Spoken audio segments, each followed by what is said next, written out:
Bonjour tout le monde, dans cette nouvelle édition de Point de bourse technique de valeur securities pour le 12 juin 2023. Alors, la dernière fois, on avait signé le fait qu'on était sur deux scénarios, que l'un d'eux était une sorte de pullback à venir, compte tenu de quelques signaux techniques, notamment ici, notamment un croisement baissier sur la MACD, avec un retour potentiel entre les 10 900, entre les 10 900 et les 11 000.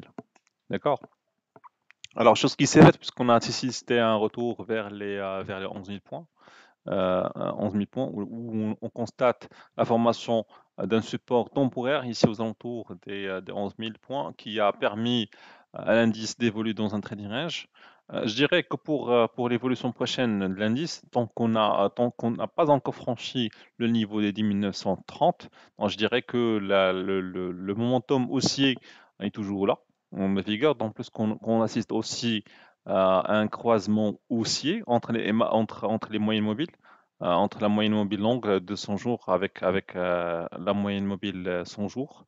Donc, ce qui illustre un changement progressif de l'orientation du marché pour une orientation de plus en plus bullish par rapport aux dernières semaines. D'accord? Si jamais on parvient à se maintenir ici entre les 10 950 avec une tentative de franchissement des 11 100 points, 11 150 points, ça veut dire que dans le fond, la tendance se prépare pour une poussée haussière qui normalement devrait se confirmer dans les journées à venir. Alors pour les valeurs, pour Mort Télécom, on avait souligné le fait qu'on était sur une impulsion haussière qui était portée par cette moyenne mobile courte. D'accord? Pour l'instant, on constate un franchissement, certes, à la baisse de cette moyenne mobile courte. Ceci dit, on évolue toujours entre ces deux moyennes mobiles, ce qui illustre le maintien de l'intérêt d'achat sur la valeur, tant plus qu'on n'a pas encore franchi. Et on assiste aussi à un resserrement des bandes de Bollinger, ce qui va illustrer probablement une hausse de la volatilité lors des prochaines séances. Alors ce soir, il va y avoir un croisement aussi entre ces deux moyennes mobiles avec une clôture au-dessus des 86, 87, ce qui va peut-être libérer le potentiel haussier de Mort Télécom, soit un franchissement à la baisse des 84, 83, qui va illustrer un échec de ce rebond, et donc ça va pousser le titre un dépassement de 82 qui sera suivi d'une accélération baissière. Alors, mais je dirais qu'on est beaucoup plus sur le premier scénario d'une poursuite haussière que d'un retournement baissier.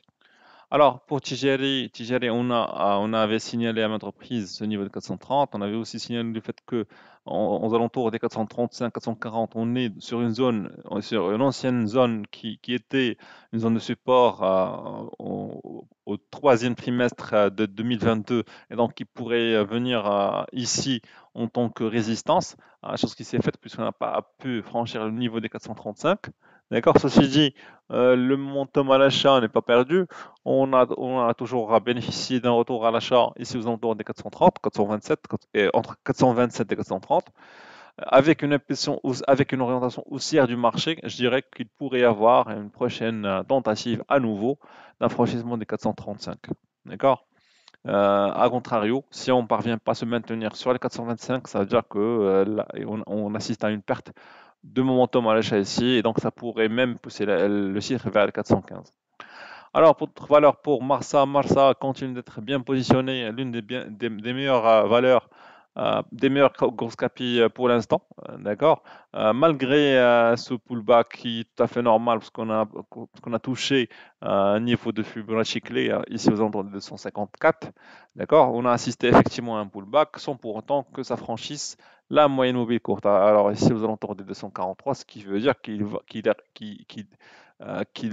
y a toujours des acheteurs prêts à acheter sur le repli la valeur Marsa. D'accord? Euh, C'est-à-dire que même avec ce croisement baissier sur la MACD, je dirais que l'orientation globale du marché serait beaucoup plus à l'achat sur Marsa Maroc qu'à la vente. D'accord? Donc si on parvient à se maintenir ici sur les 245, je dirais qu'il y a une forte probabilité de voir à nouveau une tentative vers les 255. A contrario, et c'est un scénario peu probable, si on écrase les 242, 42 à la baisse, ça veut dire qu'il pourrait y avoir une tentative de baisse vers les 235. Alors, une autre valeur, une autre valeur, c'est TGCC, dernière valeur avant-dernière. Alors, pour TGCC, on évolue toujours sur cette zone signalée entre les 235 et les 140. D'accord? Malgré la poussée baissière du titre Marsa, sur le titre Marsa au contact des 140, on parvient toujours pas à casser les 136. Ça veut dire qu'il y a vraiment un support ici qui soutient la valeur sur cette zone. Ceci dit, l'évolution réelle du titre va dépendre essentiellement sur la présence des vendeurs aux alentours de 140. En cas d'absorption des vendeurs, alors là, le potentiel haussier sera libéré finalement, et donc ça va donner libre cours à une accélération haussière sur la valeur. Alors pour la dernière valeur, pour Doha, alors on avait signé la dernière fois qu'on était sur une tentative de dépassement d'une résistance oblique qui a marqué le titre tout au long du deuxième semestre 2022, d'accord? On était sur un pullback soutenu par la moyenne mobile. On avait signalé qu'en cas d'un dépassement, qu'il pourrait y avoir une accélération, chose qui s'est faite, puisqu'on a assisté à une accélération qui a porté le titre de 7 dirhams à 9 dirhams. À 9 dirhams, d'accord? Alors pour l'instant, on a assisté plutôt à un pullback en direction de la moyenne mobile, la moyenne mobile ici aux alentours de 8 dirhams, d'accord? Ça a permis tout de même aux acheteurs de donner un nouveau momentum à l'achat pour la valeur en direction des 9 dirhams, d'accord? Mais j'aimerais signaler le fait qu'on est sur une divergence ici baissière sur les RSI, ce qui veut dire qu'on pourrait éventuellement assister à une apparition des vendeurs sur des zones clés. D'accord?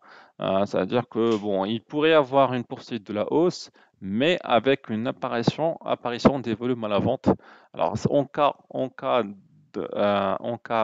d'apparition de volumes importants à la vente aux alentours des 9 dirhams, sans pour autant pouvoir se maintenir au-dessus des 9 dirhams, on pourrait assister effectivement à un retour de contrôle, un retour de prise de contrôle par les vendeurs, et donc ce qui pourrait pousser le titre en direction des 8 dirhams. D'accord? À ce stade, on pourrait voir soit que c'est un changement majeur de tendance, hein, en cas de retour à nouveau des acheteurs aussi aux alentours de cette moyenne mobile. Sinon, s'il y a cassure, ça veut dire que c'était juste une reprise, une reprise de courte durée, et donc on va assister à un retour vers la tendance initiale de fond. Donc, je dirais que le point clé serait déjà de 1, voir s'il va y avoir un retour des volumes à la vente ici aux alentours des 9 dirhams. D'accord?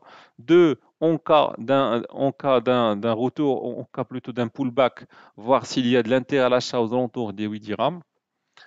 Si ça ne se confirme, tant mieux. Si ça ne se confirme pas, ça veut dire qu'il pourrait y avoir juste un essoufflement de ce mouvement d'achat, et donc la divergence baissière va jouer son rôle.